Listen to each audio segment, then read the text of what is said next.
Hello दोस्तों, इस video में साइंस प्रैक्टिस सेट पेपर देखने वाले हैं। यह वीडियो बिहार शिक्षक भर्ती 2024 के लिए अति महत्वपूर्ण आने वाला है, तो आप लोग लास्ट तक जरूर बने रहिएगा। तो चलिए देखते हैं क्वेश्चन नंबर फर्स्ट से।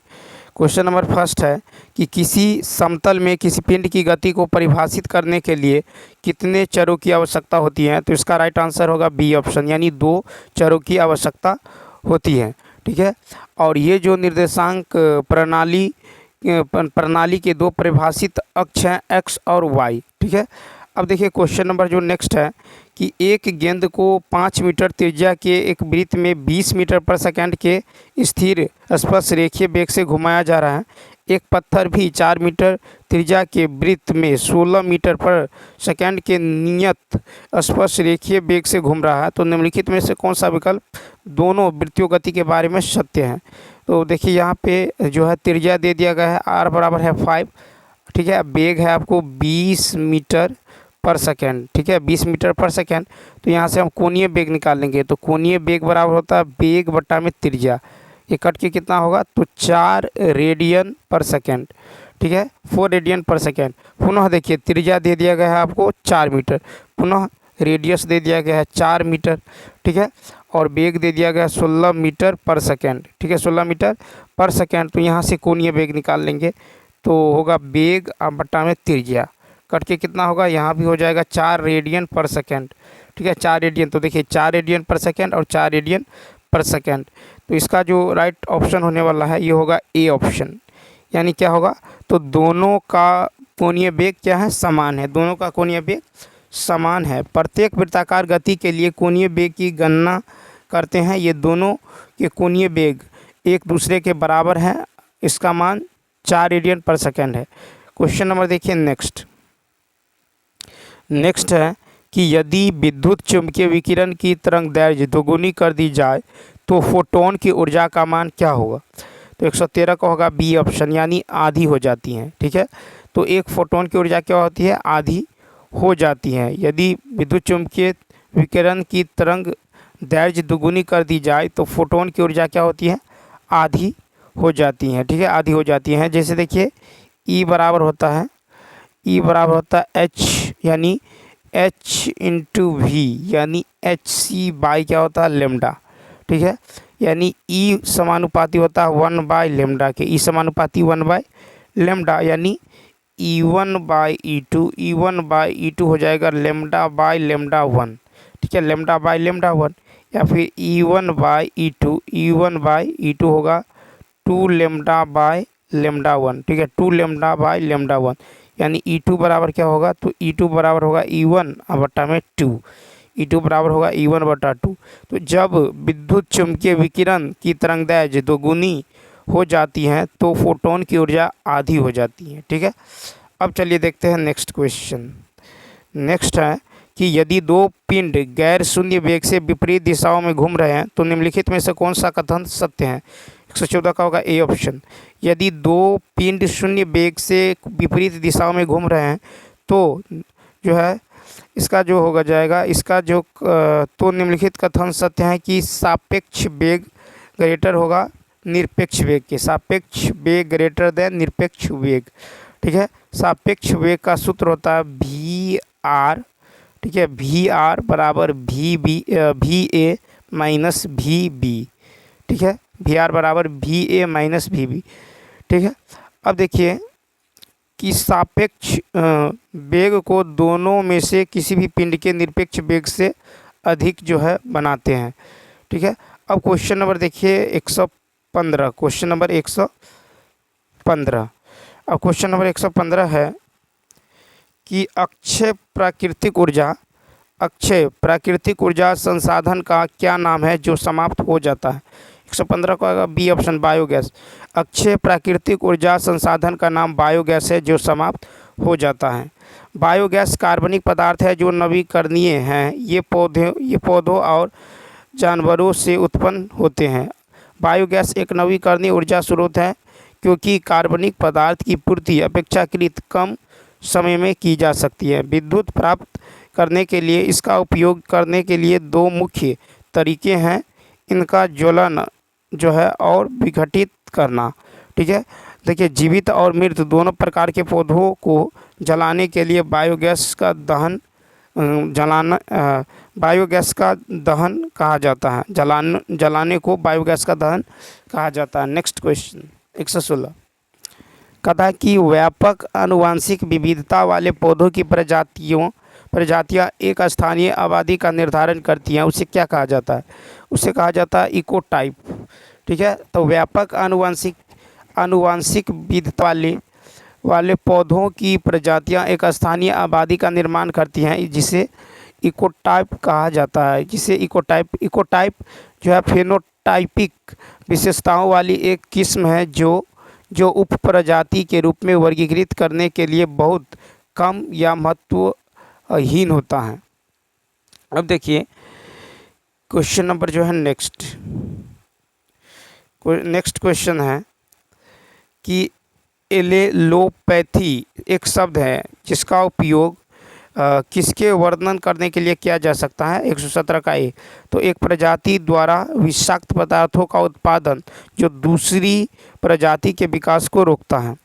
तो एलेलोपैथी एक शब्द है जिसका उपयोग यह वर्णन करने के लिए किया जा सकता है कि एक प्रजाति द्वारा विषाक्त पदार्थ का उत्पादन जो दूसरे के विकास को रोकता है। एलेलोपैथी एक व्यापक जैविक घटना है जिसमें एक जीव जैव रसायन बनाता है जो अन्य प्रजातियों की वृद्धि, अस्तित्व, विकास और प्रजनन सभी को जो है प्रभावित करता है। ठीक है, अब चलिए देखते हैं नेक्स्ट क्वेश्चन 118। अब देखिए 118 है कि वायु जल अंतरापृष्ठ पर रहने वाले अनासक्त जीव जैसे तैरते पौधे को निम्नलिखित किसके रूप में वर्गीकृत किया जाता है? 118 का होगा ए ऑप्शन यानी न्यूस्टन। ठीक है, तो देखिए वायु जल अंतरापृष्ठ पर रहने वाले अनासक्त जीव जो वायु जल अंतरापृष्ठ पर तैरते हैं, ठीक है, जैसे तैरते पौधे क्या होता है? तो न्यूस्टन कहलाते हैं। ठीक है, क्या कहलाता है? न्यूस्टन जो है उन प्राणियों को संदर्भित करता है जो वायु जल इंटरफेस पर मौजूद ऊपरी पतली सतह पर रहते हैं। न्यूस्टन उन जीवों को संदर्भित करता है जो पानी के ऊपर तैरते हैं। अब देखिए क्वेश्चन नंबर 119 कहता शाकाहारी और अपघटकों द्वारा उपभोग के लिए जो है उपलब्ध बायोगैस को क्या कहा जाता है? 119 का होगा ई ऑप्शन। ठीक है, क्या कहा जाता है? तो ई ऑप्शन। देखिए शाकाहारी और अपघटकों द्वारा उपभोग के लिए उपलब्ध बायोमास को शुद्ध प्राथमिक उत्पादकता कहा जाता है। ठीक है, शुद्ध प्राथमिक उत्पादकता प्रकाश संश्लेषण द्वारा निर्मित कार्बनिक पदार्थों की दर से जो है शोषण की दर और अन्य हानियों को घटाकर बराबर है। अब देखिए क्वेश्चन नंबर जो है नेक्स्ट 120। देखिए क्वेश्चन नंबर 120 है कि कुल वैश्विक कार्बन का लगभग 70% कहाँ पाया जाता है? तो ए ऑप्शन महासागर में। तो देखिए कुल वैश्विक कार्बन का लगभग 70% महासागर में पाया जाता है। जीव के शुष्क भार में कार्बन का योगदान 49% है और यह पानी के बाद दूसरे स्थान पर है। वैश्विक कार्बन की कुल मात्रा में से 71% महासागरों में घुलित रूप से पाया जाता है, केवल 1% वायुमंडल में पाया जाता है। कार्बन चक्रण वायुमंडल, महासागर और जीवित या मृत जीवों के माध्यम से होता है। 121 है कि जमीनी अवस्था में एक तत्व जिसके m सेल में 13 इलेक्ट्रॉन है वह कौन सा है? तो 121 का होगा बी क्रोमियम। क्या होगा? क्रोमियम। तो जमीनी अवस्था में एक तत्व जिसके m सेल में 13 इलेक्ट्रॉन है वह क्रोमियम है। ठीक है, यह जो है m सेल अर्थात n बराबर 3, तो m कोष में इलेक्ट्रॉनों की संख्या 13 यानी 3s2 3p6 3d5। ठीक है, इसका इलेक्ट्रॉनिक विन्यास 1s2 2s2 2p6 3s2 3p6 3d5 4s1, इसलिए यह तत्व जो है क्रोमियम है। नेक्स्ट देखिए, नेक्स्ट है कि एकाधिक अनुपात का नियम किसके द्वारा जो है दिया गया था? 122 का होगा ई ऑप्शन। तो देखिए एकाधिक अनुपात का नियम विकल्प से किसी के द्वारा नहीं जो है दिया गया। एकाधिक अनुपात का नियम जो है ये जॉन डाल्टन द्वारा दिया गया था। इसे डाल्टन के रासायनिक संयोजन के नियम के रूप में जाना जाता है। यह नियम कहता है कि किन्हीं दो तत्वों को मिलाकर एक से अधिक यौगिक बनाए जाते हैं तो एक तत्व का द्रव्यमान अन्य तत्वों के निश्चित द्रव्यमान के साथ जोड़ा जाता है जो छोटी पूर्ण संख्याओं के अनुपात में है। द्रव्यमान संरक्षण का नियम जो है लेवोजियर ने दिया। ठीक है, किसने? लेवोजियर ने। अब देखिए क्वेश्चन नंबर 123 कहता है कि जब विद्युत धारा को निम्न में से किससे गुजारा जाता है तो एक लाल रोशनी उत्पन्न होती है। 123 का सी, नियॉन। तो जब नियॉन गैस के माध्यम से विद्युत धारा प्रवाहित तो गैस का आयनीकरण होता है जिसके फलस्वरूप लाल रोशनी उत्पन्न होती है। उत्सर्जित प्रकाश की तरंग दैर्घ्य उस तत्व के प्रकाश पर निर्भर करती है जिसके माध्यम से विद्युत धारा प्रवाहित होती है। ठीक है, उसके बाद देखिए कि सीडियम गैस पीले रंग की रोशनी के साथ जो है जलता है। उसके बाद है कि स्ट्रांसियम पटाखों में जो है चटकीला लाल तथा बेरियम हरा रंग होता है। नेक्स्ट क्वेश्चन देखिए, नेक्स्ट है कि किसी पदार्थ की अवस्था को एक अवस्था से दूसरी अवस्था में जो है एक अवस्था से दूसरी अवस्था में किस प्रकार बदला जा सकता है। 124 का होगा बी ऑप्शन। तो देखिए विकर्णित ऊष्मा ऊर्जा को अवशोषित करने से किसी पदार्थ की अवस्था को एक अवस्था से दूसरी अवस्था में बदला जा सकता है। ऊष्मागतिकी के प्रथम नियम के अनुसार ऊर्जा को न तो उत्पन्न किया जा सकता है और न ही नष्ट किया जा सकता है। ठीक है, बर्फ 0 डिग्री सेल्सियस को जल 0 डिग्री सेल्सियस में परिवर्तित करने के लिए 80 कैलोरी पर ग्राम ऊष्मा का आवश्यकता है। ठीक है, समान तापमान पर अवस्था परिवर्तन के लिए आवश्यक ऊष्मा की मात्रा गुप्त ऊष्मा कहलाता है। नेक्स्ट है कि निम्नलिखित में से किसके एक मोल में सबसे अधिक एंट्रोपी होती है। तो इसका राइट आंसर होगा B, hydrogen gas. Hydrogen gas के एक मोल में सबसे अधिक एंट्रोपी होती है। किसी वस्तु की यादृच्छिकता के माप को एंट्रोपी कहा जाता है। अब देखिए जिस पदार्थ के अणुओं की यादृच्छिकता जो है अत्यधिक होती है, ठीक है, अत्यधिक होती है जिसे एंट्रोपी कहते हैं। ठीक है, एंट्रोपी बराबर होता है ऊष्मा बट्टा तापमान। एंट्रोपी का जो ऐसा मात्रक होता है ये होता है जूल पर केल्विन। नेक्स्ट क्वेश्चन 126 है कि किसे सलाद पत्ता कहा जाता है। 126 का होगा बी ऑप्शन। तो देखिए उल्वा को सलाद पत्ता कहा जाता है। उल्वा एक बहुकोशिकीय शैवाल है। यह जो है नम चट्टानों और दीवारों पर उगता है। यह शैवाल खाने योग्य है।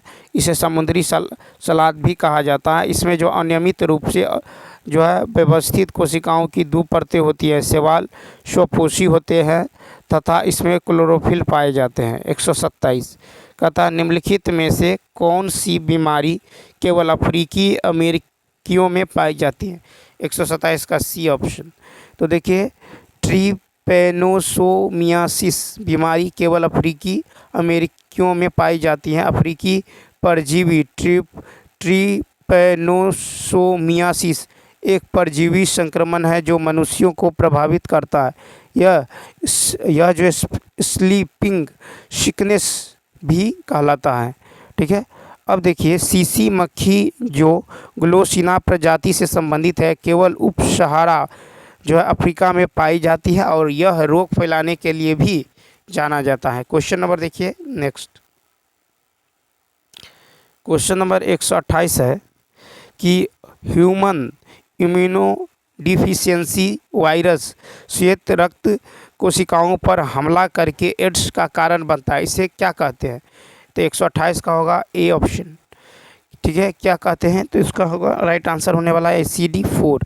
तो देखिए HIV सफ़ेद रक्त कोशिकाओं को लक्षित करता है जिन्हें CD4 पॉजिटिव T सेल या CD4 कोशिकाओं के रूप में जाना जाता है।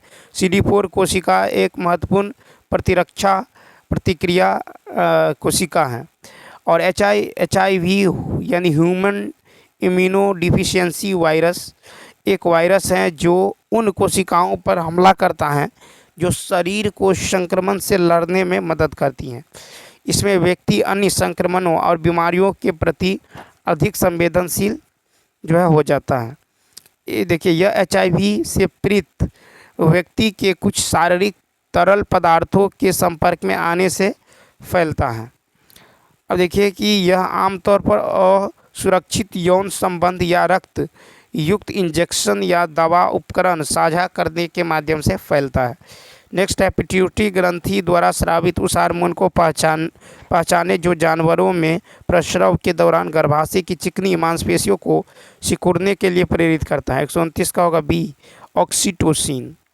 पिट्यूटरी ग्रंथि द्वारा स्रावित वह हार्मोन ऑक्सीटोसिन है जो जानवरों में प्रसव के दौरान गर्भाशय की चिकनी मांसपेशियों को सिकुड़ने के लिए प्रेरित करता है। पिट्यूटरी ग्रंथि मस्तिष्क के आधार पर हाइपोथैलेमस के ठीक नीचे पाई जाती हैं। पिट्यूटरी ग्रंथि के दो घटक हैं, अर्थात अग्र पिट्यूटरी और पश्च पिट्यूटरी। अब देखिए क्वेश्चन नंबर नेक्स्ट 130 है, निम्नलिखित में से कौन सा एक गुणसूत्र विकार है जो अविकसित महिला विशेषताओं का कारण बनता है और महिला बांझ होती है। तो 130 का होगा C option, Turner syndrome. Turner syndrome एक गुणसूत्र विकार है जो अविकसित महिला विशेषताओं का कारण बनता है और ऐसी महिला बांझ होती हैं।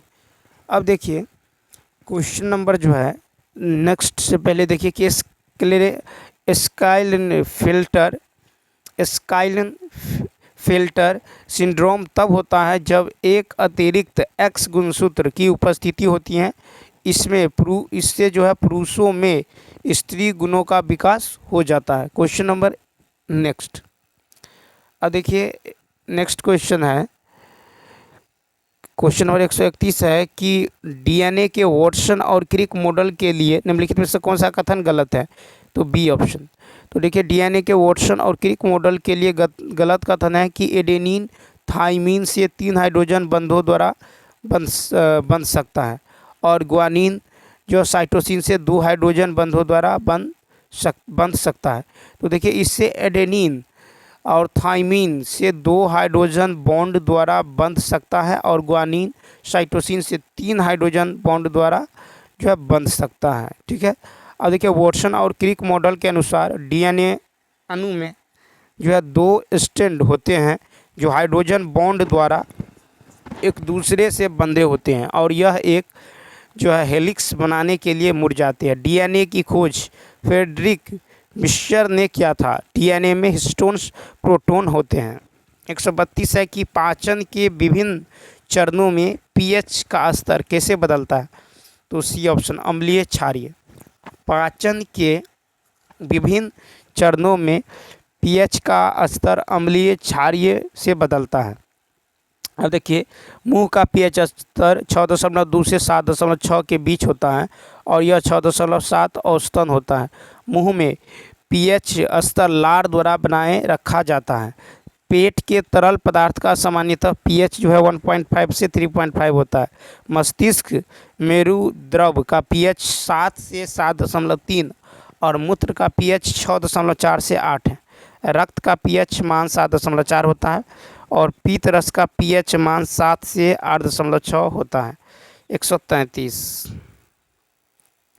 देखिए नेक्स्ट क्वेश्चन है कि निम्नलिखित में से कौन सा गलत मिलान है। तो 133 का होगा बी ऑप्शन, जरकंद हल्दी। अब देखिए कि अदरक की तरह ही हल्दी भी भूमिगत प्रकंदों द्वारा प्रवर्धित होती है। इकोनिया का प्रसार ऑफसेट के माध्यम से होता है। आलू का प्रबंधन आँखों वाले तने कंदों के माध्यम से होता है। अदरक में क्षैतिज और भूमिगत संशोधित प्ररोह होता है जिसे प्रकंद कहते हैं। मूली तुर्क रूपी जड़ होता है। गाजर एक शंख रूपी जड़ होता है। 134 निम्नलिखित में से जानवरों का कौन सा समूह बाह्य निषेचन दर्शाता है। A option. तो देखिए जानवरों का वह समूह जो बाह्य निषेचन दर्शाता है मछली, मेढक और सेलामेंडर है। ठीक है, बाह्य निषेचन सामान्य रूप मछलियों और उभयचरों में देखा जाता है। आंतरिक निषेचन सरीसृपों और स्तनधारियों में देखा जाता है। जब निषेचन मादा के शरीर से बाहर होता है तो इसे बाह्य निषेचन कहते हैं। बाह्य निषेचन जलीय क्षेत्रों में सबसे सामान्य, जहां जलीय क्षेत्रों में शुक्राणु को छोड़ा जाता है। 135 है कि कैरियस विधि का उपयोग करके किस तत्व की गणना की जाती है? C option halogen. तो देखिए कैरियस विधि का उपयोग करके हैलोजन की गणना के लिए जो है किया जाता है। ठीक है, अब देखिए कि इस प्रक्रिया में यौगिक को पहले नाइट्रिक एसिड और सिल्वर नाइट्रेट की उपस्थिति में गर्म किया जाता है। ठीक है, जो मौजूद किसी भी हैलोजन या सल्फर को उनके समक्ष सिल्वर लवण में बदल देता है। चांदी के लवण में हैलोजन या सल्फर की मात्रा जो है बरामद चांदी के लवण की मात्रा के आधार पर निर्धारित की जा सकती है। हैलोजन 17वें वर्ग का जो है तत्व है। इसमें फ्लोरीन, क्लोरीन, ब्रोमीन, आयोडीन आता है। ठीक है, हैलोजन लवण उत्पादक होते हैं। क्वेश्चन नंबर नेक्स्ट देखिए 136 है कि कार्बनिक रसायन विज्ञान के जनक कौन है? 136 का होगा ए ऑप्शन, यानी फ्रेडरिक वोहलर। तो फ्रेडरिक वोहलर कार्बनिक रसायन विज्ञान के जनक हैं। वह शुद्ध एल्युमिनियम के निष्कर्षण के लिए जिम्मेदार रसायनज्ञ थे। कई रसायनज्ञ उन्हें कार्बनिक रसायन विज्ञान के संस्थापक के रूप में मानते हैं।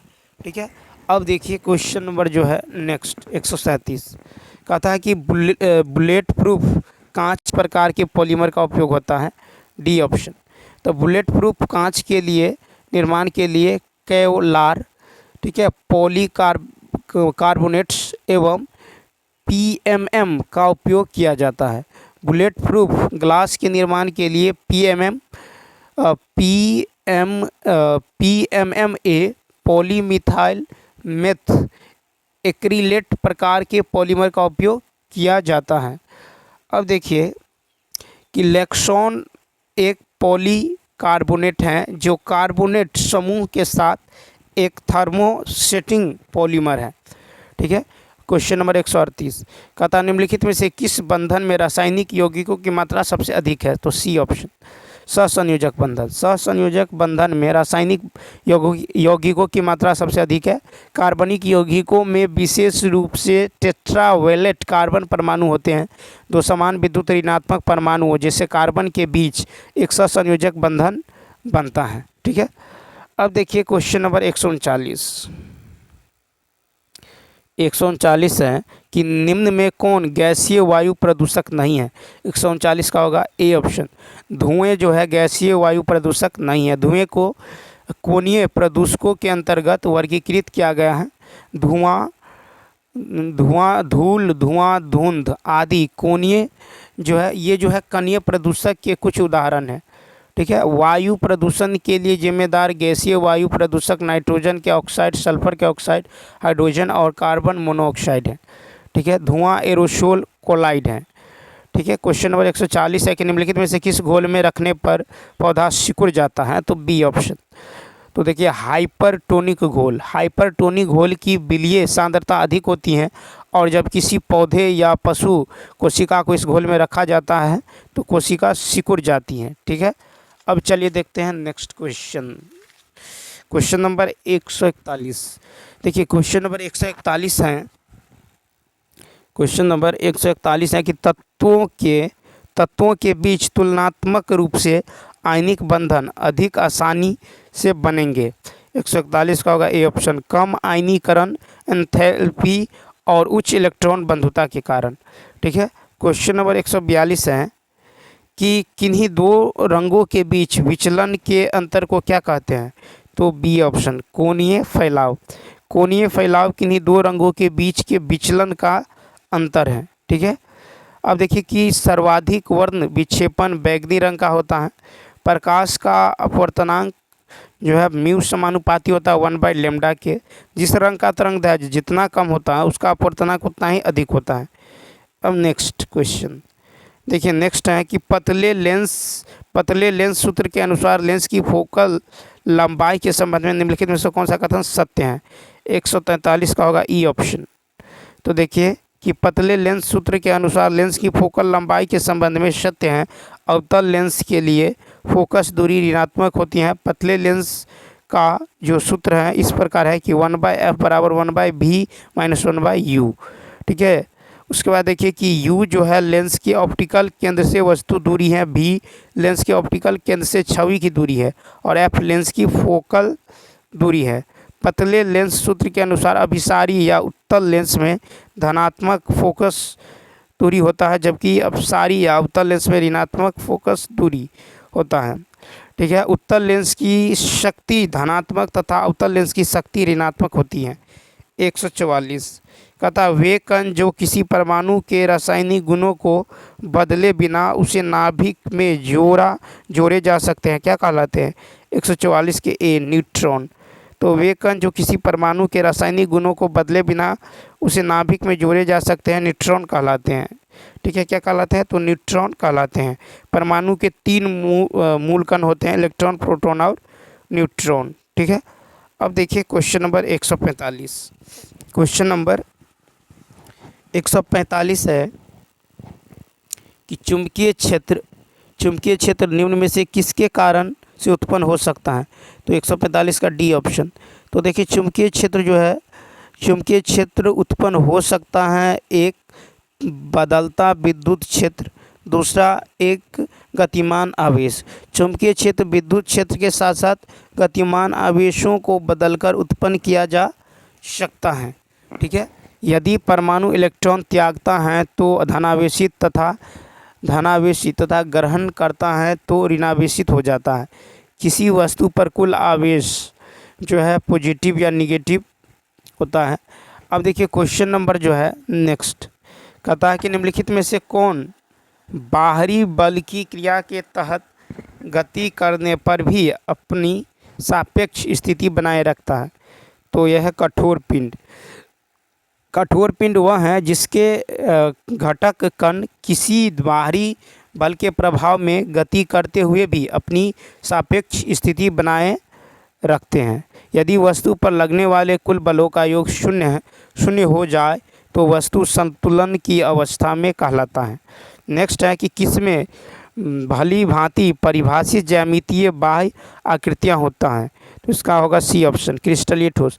भली भांति परिभाषित ज्यामितीय बाह्य आकृतियाँ क्रिस्टलीय ठोस में होती है। क्रिस्टलीय ठोस में अच्छी तरह से परिभाषित ज्यामितीय बाहरी आकार के होते हैं, क्योंकि परमाणु और अणु क्रिस्टल के पूरे शरीर में एक निश्चित ज्यामितीय दोहराव तरीके से व्यवस्थित होते हैं। क्रिस्टलीय ठोसों में अणु परमाणु का निश्चित ज्यामितीय पैटर्न होता है। इसके आंतरिक संरचना को एक्स रे क्रिस्टलोग्राफी द्वारा देखा जाता है। ठीक है, क्रिस्टलीय ठोस द्रव होते हैं। नेक्स्ट 148 है कि लेंस क्या है? ठीक है, लेंस क्या है? तो 148 का राइट आंसर होगा ए ऑप्शन। तो लेंस एक छवि बनाने वाला उपकरण है। लेंस छवि का उत्पादक प्रतिबिंब करने वाला उपकरण नहीं है। ठीक है, अब देखिए लेंस प्रकाश के अपवर्तन के सिद्धांत पर कार्य करता है। यह 2 प्रकार का होता है, एक उत्तल लेंस, दूसरा अवतल लेंस। Next question. अब देखिए नेक्स्ट क्वेश्चन है, क्वेश्चन नंबर 149 है कि एक लोहे की छड़ को गर्म किया जाता है, गर्म होते ही इसका रंग बदल जाता है। निम्नलिखित में से कौन सा रंग बहुत अधिक तापमान का संकेत देता है? तो 149 का होगा जो राइट आंसर होगा ये होगा ई ऑप्शन, यानी एक लोहे की छड़ को गर्म किया जाता है, गर्म होते ही इसका रंग बदल जाता है, जिसमें से नीला रंग बहुत अधिक तापमान का संकेत देता है। ठीक है, तो इसका राइट आंसर होगा नीला रंग। ठीक है, 149 का जो राइट आंसर होगा ये होगा ई ऑप्शन। ठीक है, क्या होगा? E option. अब देखिए क्वेश्चन नंबर 150 है कि मुक्त स्थान की चुंबकीय पारगम्यता की SI इकाई क्या है? तो 150 का जो राइट आंसर होने वाला है ये होगा सी ऑप्शन। क्या होगा? C option. तो मुक्त स्थान की चुंबकीय पारगम्यता की SI इकाई जो है TA इनवर्स मीटर होता है। ठीक है, अब देखिए कि मुक्त स्थान की चुंबकीय पारगम्यता निर्वात में चुंबकीय क्षेत्र बनाते समय आने वाले प्रतिरोध की मात्रा का ताप है। ठीक है, और चुंबकीय क्षेत्र बराबर होता है चुंबकीय फ्लक्स बाय सदिश क्षेत्र। ठीक है, सदिश क्षेत्र और चुंबकीय क्षेत्र का जो ये मात्रक होता है ये होता है टेस्ला। ठीक है, तो चलिए दोस्तों इस वीडियो में इतना ही। यदि यह वीडियो अच्छा लगा हो तो लाइक शेयर और सब्सक्राइब करना ना भूलें। तो चलिए मिलते हैं नेक्स्ट वीडियो में। इस वीडियो में इतना ही। Thanks for watching.